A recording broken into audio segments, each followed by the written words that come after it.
III, director Todd Phillips of Old School fame, and he also led The Hangover Part III. He sits down with our Hollywood insider, Gino Salamone, to talk about the end of the journey.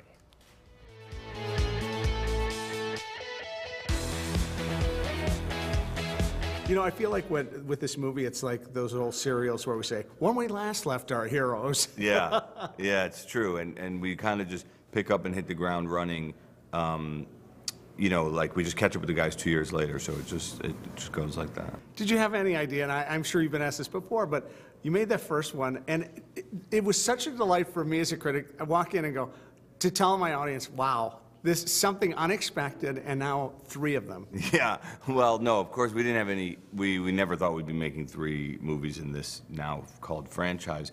Like you said, the first one just flew so under the radar and was such a big surprise to people. I mean, I think a lot of the credit just came from it coming out of nowhere, and guys like you going, where did this come from? What is this? Who are these guys? So I think it got a lot of credit for that, and it was, of course, really, really funny, and they're great in it.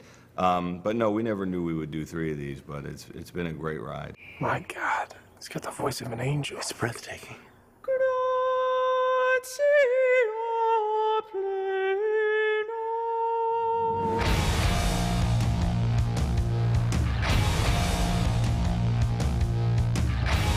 I told myself I would never come back.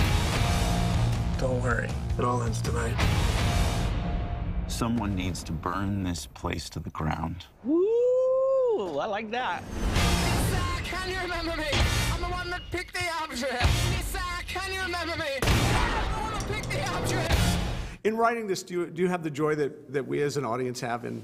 We do. You know, I said between the writing and the shooting of it, I've really spent the last 5 years laughing more than most people do in a lifetime. I really have, and I feel blessed to be able to do that. I love all the characters in this film, but I cannot see anyone else playing the Zach Galifianakis role, because the man-child, but the sweetness. Yes, well, that's exactly what it is. It's a lot of comedians come from a really dark place. It's just the way it is, and you can see it behind their eyes. But with Zach, there's just a sweetness behind his eyes, which is so key to the Alan character. So no one could have played it, because the character wouldn't have been that character if it wasn't for Zach.